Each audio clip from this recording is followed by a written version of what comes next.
Bonjour tout le monde, j'espère que vous allez très bien. Nous allons parler dans cette vidéo sur un autre organisme cellulaire, c'est le chloroplaste. Donc si vous trouvez cette vidéo utile, abonnez sur ma chaîne et d'activer la cloche de notification pour recevoir toujours de nouvelles publications. Donc concernant cette présentation, on va voir les chloroplastes. Donc, concernant ce chapitre, on va voir premièrement la structure du chloroplaste, leur composition chimique et les rôles physiologiques qui ont assurés par cet organisme cellulaire. Donc, comme vous voyez ici, voilà un schéma d'une cellule végétale. Vous voyez ici tous les organismes cellulaires, le noyau, la vacuole, et on a ici notre fameux organisme cellulaire, c'est les chloroplastes. Donc, comme vous voyez ici, ce sont représentés sous forme ronde avec un couleur vert généralement. Donc, comme vous voyez ici, on a des petites unités. Donc, ces unités, ce sont sous forme des petites usines qui transforment l'énergie lumineuse en énergie chimique. Donc, c'est grâce à ces petits organites que la cellule végétale elle est dite autotrophe. Elle est dite autotrophe, c'est-à-dire d'atiyat tardiya, et donc une cellule ou bien un organisme en général qui est constitué de cellules qui sont autotrophes. Donc c'est un organisme qui est capable de leur propre matière organique à partir des rayonnements solaires. Donc premièrement, on va voir la structure. Donc les plastes, ce sont des organites cytoplasmiques caractéristiques des cellules végétales en général.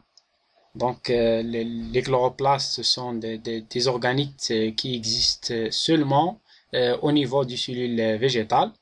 Donc il existe trois types de plastes en fonction de leur contenu et de leur rôle dans la cellule. Donc premièrement les chloroplastes, donc ce sont le lieu de la photosynthèse. Donc c'est la réaction à partir de laquelle la cellule est capable de produire de l'énergie chimique et contient la chlorophylle. Il s'agit d'un pigment vert, d'où la coloration vert de ces organites. Donc les deux autres types de plastes, ce sont les chromoplastes. Donc chromoplastes, c'est-à-dire que ce sont des plastes qui contiennent des carotinoïdes. Que les carotinoïdes, ce sont des pigments de couleur rouge. Donc l'autre classe des plastes, ce sont les leucoplastes. Donc ce type ne contient pas de pigments, ce sont des sites de réserve. Donc on a trois sous-classes, les amyloplastes, les leucoplastes et les protéoplastes. Donc ce sont des organites qui réservant des composés de nature glycidique et d'autres qui conservant ou bien qui ont mis à la disposition des composés lipidiques pour la cellule et d'autres ce sont des organites de réserve des composés de nature protéique. Donc en général, les chloroplastes sont limités par une membrane externe qui est très perméable et une autre membrane qui est moins perméable. Donc les deux constituent ce qu'on appelle l'enveloppe plastidienne. Donc, entre ces deux membranes, il existe un espace. Donc, l'espace entre la membrane externe et la membrane interne, c'est ce qu'on appelle un espace intermembranaire. Donc, la mitochondrie, à son tour, il est caractérisé par l'existence d'un espace intermembranaire. La même chose pour le noyau. Et un autre organe cellulaire, c'est le chloroplaste qui est à son tour caractérisé par l'existence d'un espace intermembranaire. Donc, en ce qui concerne la structure de la membrane interne, donc c'est une membrane qui délimite un compartiment, ce qu'on appelle le stroma, et dans laquelle baigne un réseau membranaire en forme de sac aplati, c'est ce qu'on appelle les thylakoïdes.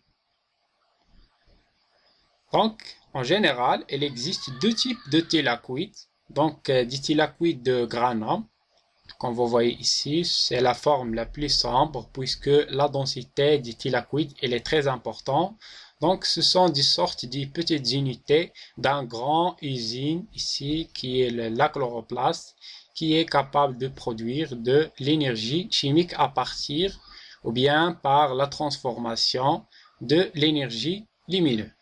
Donc, ces thylakoïdes de granulome, ce sont sous forme de disques aplatés pour former les granules. Et les thylakoïdes du stroma, donc plus grands, et se trouvent isolés dans le stroma, ils unissant les granules. Donc, ces thylakoïdes, on l'appelle aussi les lamelles intergranulaires, donc intergranulaires, puisqu'ils forment un réseau ou bien un fil de connexion entre les granules.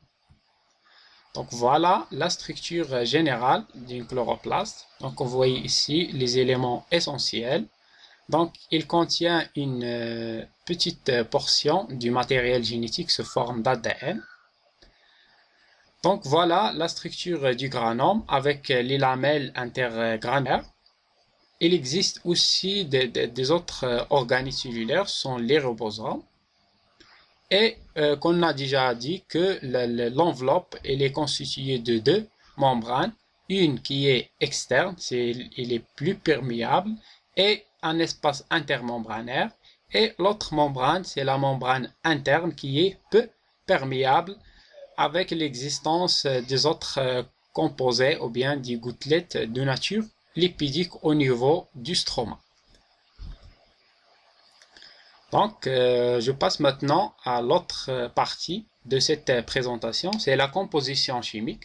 Donc, je vais commencer premièrement par l'enveloppe plastidiale.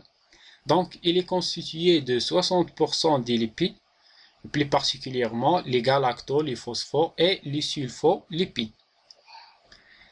Et 40% de protéines.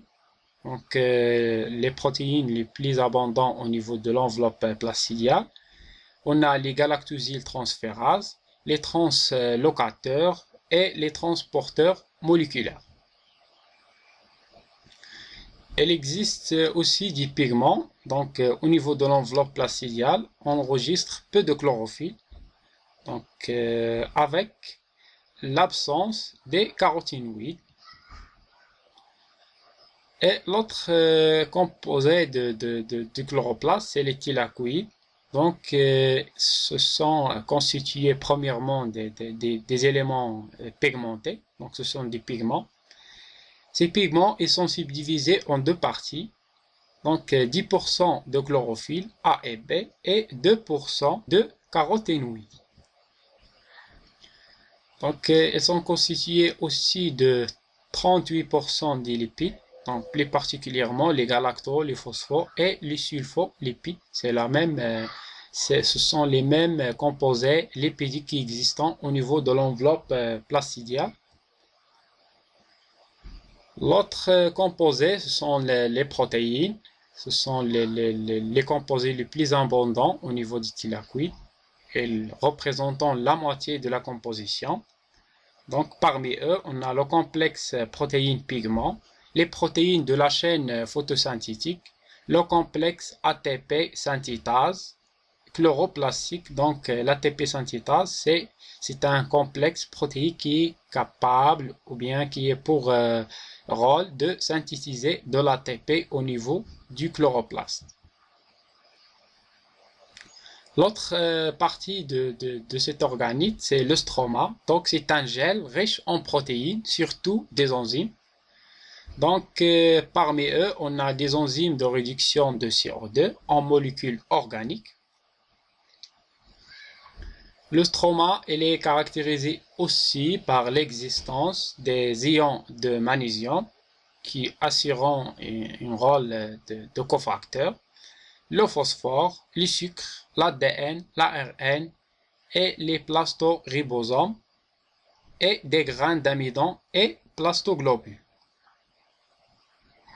Donc, parmi les rôles physiologiques des chloroplastes, ils assurent la conversion de l'énergie lumineuse en énergie chimique sous forme de molécules organiques.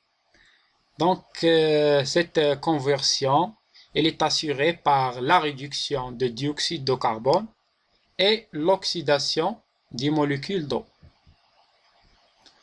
Donc, en général, les chloroplastes, ils assurent la conversion de l'énergie lumineuse en énergie chimique en deux phases successives. Premièrement, la phase lumineuse.